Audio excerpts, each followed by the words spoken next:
यात्री कृपया ध्यान दें, गाड़ी क्रमांक 1280 सुपरफास्ट। আশা করি এই ভিডিওটা দেখার পর আপনাদেরও মনে কিছু প্রশ্ন জেগেছে। এই ধরনের অবিবেচকের মতন কাজ কারা করতে পারে? অবশ্য সেই খবর এখনো পাওয়া যায়নি, কিন্তু সোশ্যাল মিডিয়া মারফত এই ভিডিওটি সামনে এসেছে এবং ভিডিওটি দেখার পর যথেষ্ট গায়ের লোম খাড়া হয়ে যাচ্ছে। এমনিতেই ভারতবর্ষের রেল পরিবহন ব্যবস্থা এতটাই খারাপ, এখানে রেলের মগকে চেন দিয়ে আটকে রাখা হয় যাতে মগ চুরি না হয়, কিন্তু এখানে যাত্রীদের জীবন বিপন্ন প্রত্যেকটা ট্রেন জার্নিতে। অনেকে তো এমনটাও বলছে ট্রেনের টিকিটের সাথে সাথে আপনারা স্বর্গের টিকিটও কেটে নিন, কারণ এখানে বাঁচবেন না মরবেন কোনো নিশ্চয়তা নেই। কিন্তু দুর্ঘটনা আর প্রি প্ল্যান্ড ঘটনা এই দুটির মধ্যে একটু পার্থক্য রয়েছে। অবশ্যই আমরা এই সমস্ত ঘটনার পিছনে ভারতীয় রেলকেই দোষারোপ করছি এবং ভারতীয় রেলের গাফিলতির কথাই সবাই বর্ণনা করছি, কিন্তু একবারও ভেবে দেখছি কি একটার পর একটা দুর্ঘটনা, এরকম সাজানো গোছানোভাবে দুর্ঘটনা বারবার কি ঘটা সম্ভব? একবার দুবার হতে পারে, কিন্তু জানেন কি গত 4 বছরে টোটাল 26টা রেল দুর্ঘটনা ঘটেছে। শোনার পরে আপনি নিশ্চয়ই চমকে উঠলেন। শুধু কি তাই, এখন তো প্রতি মাসের ট্রেন দুর্ঘটনা যেন মুড়ি মুড়কির মতন। আজ অমুক জায়গায় ট্রেন দুর্ঘটনা তো কাল তমুক জায়গায় ট্রেন দুর্ঘটনা। 2রা জুন করমণ্ডল এক্সপ্রেস দুর্ঘটনার কথা তো আমরা সকলেই জানি এবং গা শিউরে ওঠা সেই কাণ্ড আমরা সকলে দেখেছিলাম।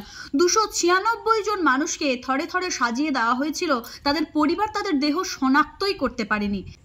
গত বছর করমণ্ডল এক্সপ্রেস, এবছর কাঞ্চনজঙ্ঘা এক্সপ্রেস এবং 17 জন ঘটে যাওয়া রাঙাপানির দুর্ঘটনা, কিংবা ধরুন 30শে জুলাইয়ের সেই দুর্ঘটনা। প্রত্যেকটা ট্রেন দুর্ঘটনাকে কেন্দ্র করে আমরা সমগ্র দোষটাই চাপিয়ে দেওয়ার চেষ্টা করছি ভারতীয় রেল পরিবহন ব্যবস্থা এবং ভারতীয় রেলের যারা কর্মকর্তা রয়েছেন তাদের বিরুদ্ধে। কিন্তু আমরা একবারও হিসেব করার চেষ্টা করছি না এইভাবে যদি রেল লাইনের গায়ে পাথর ছড়িয়ে রাখা হয় এবং রেল লাইনের ইন্টারলক নষ্ট করার জন্য যদি এরকম ইন্টারলকের মাঝে পাথর ভরে দেওয়া হয়, তাহলে কিভাবে আমাদের রেলকে আমরা নিজেরা রক্ষা করতে পারবো?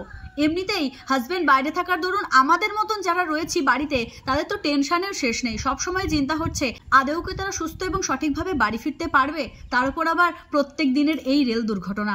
আর এই ভিডিওগুলো সামনে আসার পর থেকে তো আরোই ঘুম উড়ে গেছে।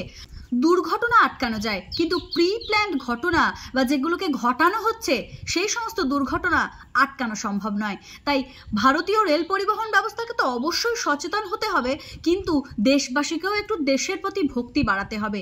এইভাবে যদি দেশে থেকে দেশের আপনারা অপকার করেন শুধুমাত্র সরকারকে দোষী সাব্যস্ত করার জন্য, এরকম অন্যায় মতন অবিবেচকের মতন কাজকর্ম করেন, রেলের পাটিতে সাজিয়ে রাখেন পাথরখণ্ড যাতে ট্রেন অ্যাক্সিডেন্ট হয়, তাহলে আর কি করে রেল পরিবহন ব্যবস্থা আপনাদের সুরক্ষার কথা ভাববে বলুন তো?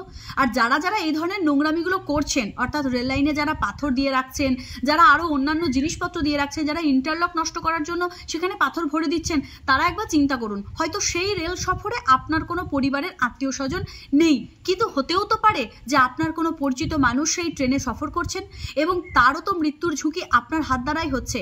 তো আমি জানি যে যারা এই ধরনের নোংরামি করে তারা এই সমস্ত ভিডিও দেখে তারা জ্ঞান নেবেও না এবং তাদের জন্য এই জ্ঞানগুলোও নয়, কারণ যারা সত্যিকারের জ্ঞানী মানুষ হবে তারা তো এই ধরনের কাজই করবে না, তাদের আর ভিডিও দেখার কি বা প্রয়োজন আছে। আমি শুধুমাত্র সাধারণ জনগণের কাছে একটা কথাই বলতে চাই যে বারবার সরকারকে দোষারোপ না করে আসলে কি কারণে ঘটছে, কেন ঘটছে, আমার ভিডিওর উদ্দেশ্যটি হলো সেই সমস্ত সাধারণ মানুষের কাছে মেসেজ পৌঁছে দেওয়া যারা শুধুমাত্রই 100% সরকারকে দোষ দিচ্ছেন। আমার মনে হয় 100% সরকারের দোষ নেই, তাদের দোষ 50% দোষ হচ্ছে এই পাথর রেখে যাওয়া ব্যক্তিগুলোর, যাদের মাস্টার মাইন্ড কিন্তু অন্য কেউ। এই ধরনের দুর্ঘটনাগুলো ঘটানোই হচ্ছে ভারতীয় রেল পরিবহন ব্যবস্থাকে দোষী করার জন্য এবং সরকারকে মানুষের চোখে খারাপ করে দেওয়ার জন্য। হ্যাঁ, আমরা সকলেই জানি ভারতীয় রেল পরিষেবা ট্রেনের প্রত্যেকটা বাথরুমের মগ চেন দিয়ে আটকে রাখেন যাতে মগ চুরি না হয়ে যায়, কিন্তু ভারতীয় রেল পরিষেবা এতটাও অমানবিক নন যে তারা তাদের যাত্রীদের কথা চিন্তা করবেন না। আগামী দিনে যাতে এই ধরনের রেল দুর্ঘটনা না ঘটে, প্রত্যেকটা বছর যেভাবে আমরা রেল দুর্ঘটনার কথা শুনে চলেছি সেরকম ঘটনা যাতে না ঘটে তার জন্য প্রার্থনা করুন।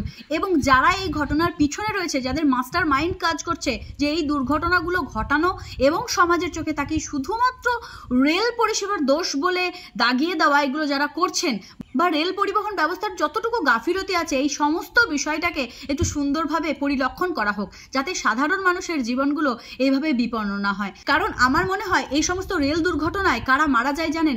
যারা অত্যন্ত নিম্নবিত্ত বা মধ্যবিত্ত পরিবারের মানুষ, হয় কাজে গেছে, না হয় ডাক্তার দেখাতে গেছে, নাহলে অন্য কিছু করতে গেছে।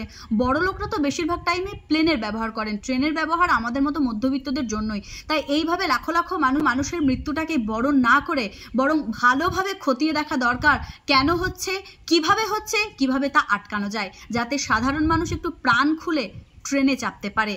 তাদের যেন এটা মনে না হয় যে তারা ট্রেনে চাপছে নাকি স্বর্গ বা নরকে যাওয়ার রথে চাপছে, এটার বোঝার উপায় নেই। তো যাই হোক, আজকের ভিডিওটি এখানেই শেষ করছি। দেখা হচ্ছে নতুন কোনো ভিডিওতে, নতুন কোনো দিন। ততক্ষণের জন্য সকলে ভালো থাকবেন, সুস্থ থাকবেন। জয় শ্রীকৃষ্ণ, রাধে রাধে।